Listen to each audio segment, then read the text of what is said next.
Trading में पैसा कमाना मुश्किल नहीं है, असली चुनौती है अपने पैसे को बचा पाना। एक छोटी सी गलती और महीनों की मेहनत बनाया हुआ प्रॉफिट मिनटों में उड़ सकता है। इसलिए सिर्फ स्ट्रैटेजी जानना काफी नहीं है, आपको यह भी समझना होगा कि आपकी कैपिटल के हिसाब से आपको किस तरह का रिस्क मैनेजमेंट फॉलो करना चाहिए और किस पोजीशन साइज में ट्रेड लेना चाहिए। आपने कभी सोचा है मार्केट में 90% ट्रेडर्स लगातार लॉस में क्यों रहते हैं?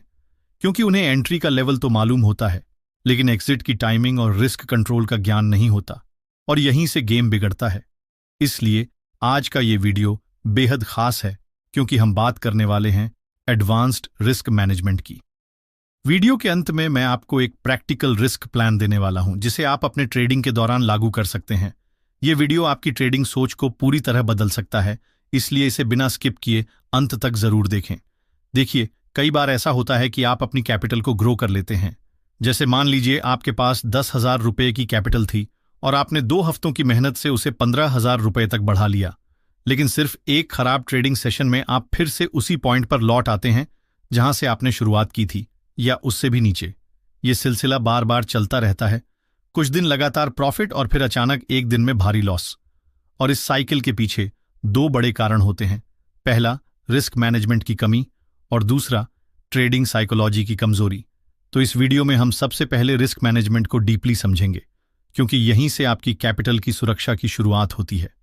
जैसे इस चार्ट को देखिए, यहां पर एक हैमर कैंडल और उसके बाद एक बुलिश ग्रीन कैंडल की फॉर्मेशन दिखाई देती है। इस सीन को देखकर 3 तरह के रिटेल ट्रेडर्स इस ट्रेड में एंट्री की प्लानिंग करते हैं। पहला ट्रेडर ए, जो रिस्क मैनेजमेंट को पूरी तरह नजरअंदाज करता है। दूसरा ट्रेडर बी, जो रिस्क मैनेजमेंट के नियमों को फॉलो करता है। और तीसरा ट्रेडर सी, जो न सिर्फ रिस्क मैनेजमेंट बल्कि ट्रेडिंग साइकोलॉजी को भी साथ लेकर चलता है। तीनों के पास कैपिटल समान है, 50,000 रुपये। अब ट्रेडर ए और ट्रेडर बी इस कैंडल फॉर्मेशन को देखकर ट्रेड में एंटर हो जाते हैं, लेकिन ट्रेडर सी अभी इस ट्रेड में एंट्री नहीं करता।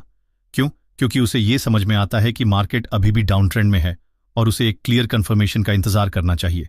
वहीं ट्रेडर ए, जो रिस्क मैनेजमेंट की अनदेखी करता है, वो बिना किसी स्टॉप लॉस के ट्रेड में एंटर हो जाता है। ट्रेडर बी अपनी कैपिटल का 2% रिस्क लेकर एक प्रॉपर स्टॉप लॉस के साथ ट्रेड करता है। थोड़ी देर बाद प्राइस सपोर्ट लाइन को ब्रेक करता है, तब जाकर ट्रेडर सी इस पोजीशन में एंटर करता है, और वह भी सिर्फ 2% रिस्क के साथ एंट्री लेता है। लेकिन इसके बाद मार्केट एक बार फिर से नीचे की ओर मूव करने लगता है, जिससे ट्रेडर बी का स्टॉप लॉस हिट होता है और वह ट्रेड से बाहर हो जाता है। वहीं ट्रेडर ए और सी अब भी ट्रेड में बने रहते हैं। जैसे जैसे प्राइस और नीचे जाती है, ट्रेडर ए को स्क्रीन पर 3,000 रुपये का लॉस दिखता है और वह घबरा कर बिना किसी प्लान के ट्रेड को एग्जिट कर देता है। जबकि ट्रेडर सी, जिसने सोच समझकर प्रॉपर रिस्क के साथ कंफर्मेशन पर ट्रेड लिया था, वह अपनी पोजीशन को होल्ड करता है, और प्राइस जब नीचे से रिवर्स करती है तो वह 3,000 रुपये का प्रॉफिट बुक करता है।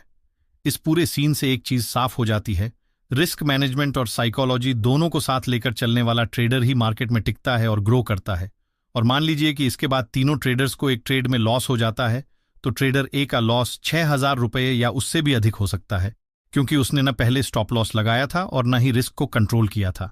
वहीं ट्रेडर बी और सी का लॉस सिर्फ 1,000 रहेगा, क्योंकि उन्होंने 2% रिस्क प्लान के अंदर रहकर ट्रेड किया था। इससे ये बात पूरी तरह से क्लियर हो जाती है कि रिस्क मैनेजमेंट को फॉलो करना सिर्फ एक ऑप्शन नहीं, बल्कि ट्रेडिंग में सर्वाइव करने की बेसिक जरूरत है। अगर ट्रेडर ए इसी तरह बिना रिस्क कंट्रोल के ट्रेड करता रहा, तो बहुत जल्द उसकी पूरी कैपिटल खत्म हो जाएगी और वो इस मार्केट से बाहर हो जाएगा। देखिए, बात यह नहीं है कि आपके पास अभी कितना कैपिटल है, चाहे 10,000 रुपये हो, 50,000 रुपये या 1,00,000 रुपये।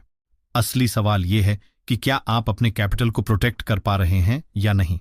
अगर आपने 10,000 रुपये से ट्रेडिंग की शुरुआत की है और उस कैपिटल को आप 6 महीने तक सुरक्षित रख लेते हैं, तो ये अपने आप में एक बहुत बड़ी अचीवमेंट है। क्योंकि मार्केट में कई ट्रेडर्स आते हैं, लेकिन ट्रेडिंग को गैम्बलिंग की तरह ट्रीट करते हैं और कुछ ही दिनों में अपना पूरा कैपिटल गंवा देते हैं। मेरे वीडियो के नीचे कई कमेंट्स आते हैं, सर मेरा पूरा कैपिटल चला गया, या आज बहुत बड़ा लॉस हो गया। इसका मतलब साफ है कि या तो आप ट्रेडिंग को ठीक से नहीं समझ रहे या फिर समझना ही नहीं चाहते। जब तक आप अपनी गलती से नहीं सीखेंगे, तब तक आप कभी भी एक प्रॉफिटेबल ट्रेडर नहीं बन सकते। इसलिए कुछ कॉमन और बेसिक मिस्टेक्स हैं, जिन्हें अगर आप सुधार लें तो आप ना सिर्फ लॉस से बच सकते हैं, बल्कि एक सक्सेसफुल ट्रेडर भी बन सकते हैं। मिस्टेक नंबर 1, जल्दी प्रॉफिट बुक करना और विनिंग ट्रेड से जल्द बाहर निकल जाना। जब आपने एक स्ट्रॉन्ग प्राइस एक्शन एनालिसिस के आधार पर किसी ट्रेड में एंट्री ली है, तो सबसे पहले यह सुनिश्चित होना चाहिए कि आपने अपना स्टॉप लॉस और टारगेट पहले से ही डिसाइड किया हुआ है। इन दोनों में से जब तक कोई एक हिट नहीं होता तब तक उस ट्रेड से एग्जिट नहीं होना चाहिए। लेकिन यहीं पर अधिकतर नए ट्रेडर्स बड़ी गलती कर बैठते हैं। वे लॉस में चल रहे ट्रेड को तो लंबे समय तक होल्ड करते रहते हैं, वो भी बिना स्टॉप लॉस के। लेकिन जब वही ट्रेड थोड़ा सा भी प्रॉफिट दिखाता है तो तुरंत पैनिक में आकर या इमोशन में आकर ट्रेड को बंद कर देते हैं, बिना यह देखे कि रिस्क टू रिवॉर्ड रेशियो क्या बन रहा है। इसका सीधा असर उनके ट्रेडिंग सिस्टम पर पड़ता है और धीरे धीरे उनका रिस्क मैनेजमेंट पूरी तरह बिगड़ जाता है। एक प्रोफेशनल ट्रेडर की सोच कहती है कि जब तक कोई ट्रेड आपको कम से कम 1:2 का रिस्क टू रिवॉर्ड न दे रहा हो, तब तक पूरी पोजीशन से बाहर निकलना सही फैसला नहीं होता। इसका मतलब है आप ट्रेलिंग स्टॉप लॉस और पार्शियल प्रॉफिट बुकिंग जैसी स्ट्रैटेजीज का इस्तेमाल कर सकते हैं। इससे दो फायदे होते हैं। अगर मार्केट आपके फेवर में और आगे बढ़ता है तो बचे हुए हिस्से से अतिरिक्त प्रॉफिट बनाया जा सकता है, और अगर मार्केट अचानक पलटता है तो आपने पहले ही कुछ प्रॉफिट बुक कर लिया होता है। ध्यान दीजिए, ट्रेडिंग में फैसले इमोशंस से नहीं, सिस्टम और लॉजिक से लिए जाते हैं। इसलिए डिसिप्लिन बनाए रखना, प्लान के अनुसार चलना और बिना पैनिक किए प्रोफेशनल अप्रोच अपनाना ही लॉन्ग टर्म में सक्सेसफुल ट्रेडिंग का रास्ता है। मिस्टेक नंबर 2, बिना लॉजिक के पोजीशन साइज बढ़ाना यानी ओवर कॉन्फिडेंस में ट्रेडिंग करना। वीडियो में आगे बढ़ने से पहले मैं आपको एक जरूरी बात बताना चाहता हूं।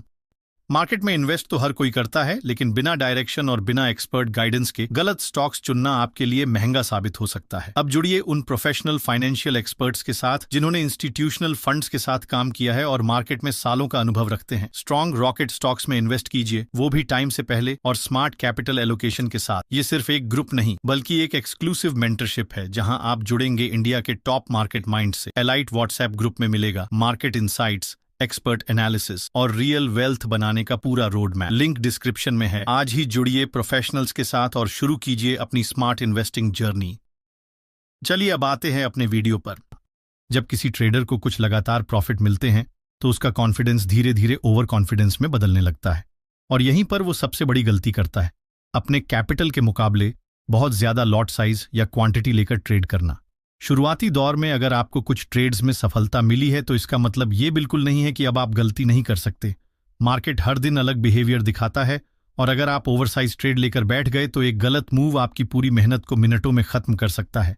स्मार्ट ट्रेडिंग का मतलब ये नहीं होता कि आपको हर बार बड़ा पैसा लगाना है, बल्कि समझदारी इसी में है कि आप अपने रिस्क को कैलकुलेट करें और हमेशा एक फिक्स्ड परसेंटेज के अंदर ही रिस्क लें, जो आपकी कुल कैपिटल का 1 से 2% से ज्यादा नहीं होना चाहिए। कई बार ट्रेडर्स रिवेंज ट्रेडिंग में भी ज्यादा क्वांटिटी डाल देते हैं ताकि पिछला लॉस जल्दी रिकवर किया जा सके, लेकिन इससे लॉस और ज्यादा गहरा हो जाता है। याद रखिए, ट्रेडिंग एक गेम है लॉन्ग टर्म सर्वाइवल का। यहां वो टिकता है जो कंसिस्टेंट है, न कि वो जो एक दिन में सब कुछ जीतने की कोशिश करता है। इसलिए रिस्क कैपिटल को समझिए और अपने हर ट्रेड से पहले ये डिसाइड करिए कि अगर ये ट्रेड फेल हो गया तो आपको कितना नुकसान हो सकता है और क्या आप उस नुकसान को आराम से हैंडल कर सकते हैं। अगर जवाब नहीं है तो वो ट्रेड लेना ही नहीं चाहिए। यही सोच एक प्रोफेशनल ट्रेडर की होती है। Mistake number 3, improper SL management. ये गलती लगभग हर नए ट्रेडर से होती है। आपने एक सही ब्रेकआउट या प्राइस एक्शन सेटअप पहचाना, एनालिसिस भी सही किया, एंट्री भी अच्छी ली, लेकिन फिर भी स्टॉप लॉस हिट हो गया, और सबसे बुरी बात, उसके बाद मार्केट ठीक आपके सोचे हुए डायरेक्शन में चला गया। क्या आपने ऐसा अनुभव किया है? अगर हां तो समझ लीजिए कि आप स्टॉप लॉस हंटिंग के शिकार हुए हैं। देखिए, मार्केट में बड़े प्लेयर्स जिनके पास बड़ी मात्रा में कैपिटल होता है, अक्सर जानबूझकर प्राइस को उन लेवल्स तक ले जाते हैं जहां ज्यादातर रिटेल ट्रेडर्स ने अपने स्टॉप लॉस लगाए होते हैं। खासकर ब्रेकआउट या सपोर्ट रेजिस्टेंस के आसपास अगर आपने बहुत टाइट स्टॉप लॉस लगाया है तो वहां विक्स बनाकर आपका एसएल आसानी से हिट कर दिया जाता है। उदाहरण के लिए, आपने एक सपोर्ट से बाउंस के बाद लॉन्ग एंट्री ली और स्टॉप लॉस ठीक ब्रेकआउट कैंडल के नीचे लगा दिया, लेकिन अगली ही कैंडल एक लंबा विक बनाकर नीचे जाती है, एसएल हिट करती है और फिर प्राइस वहीं से ऊपर उड़ जाता है। तो इसका हल क्या है? सबसे पहले स्टॉप लॉस को हमेशा एक लॉजिकल और वैलिड लेवल पर लगाइए, जैसे कि पिछला स्विंग लो या इंपल्सिव मूव से पहले का बेस। ब्रेकआउट ट्रेड्स में बहुत टाइट एसएल लगाने से बचिए। आप चाहें तो एसएल को थोड़ा सा बफर जोन के बाहर लगाएं ताकि छोटे छोटे विक्स से बचे रहें।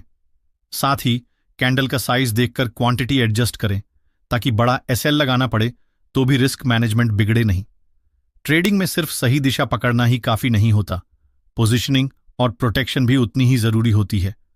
गलत एसएल प्लेसमेंट से आप बार बार सही होते हुए भी गलत साबित हो जाते हैं। ये है वीडियो के अंत में एक रिस्क प्लान। पहला, रिस्क टॉलरेंस। तय करें कि आप अधिकतम कितना नुकसान सहन करने के लिए तैयार हैं। दूसरा, पोजीशन साइज। हर ट्रेड में कितना पैसा लगाना है इसका निर्धारण करें। तीसरा, स्टॉप लॉस। संभावित नुकसान को सीमित करने के लिए स्टॉप लॉस ऑर्डर लगाएं। चौथा, रिस्क रिवॉर्ड रेशियो। ऐसा अनुपात चुनें जिसमें प्रॉफिट जोखिम से अधिक हो। अगर आप चाहते हैं मैं ट्रेडिंग मिस्टेक पर एक डिटेल्स वीडियो लाऊं तो कमेंट में पार्ट 2 जरूर लिखिए। और इस वीडियो से कुछ सीखने को मिला तो वीडियो को लाइक करके चैनल को जरूर सब्सक्राइब कर लीजिए।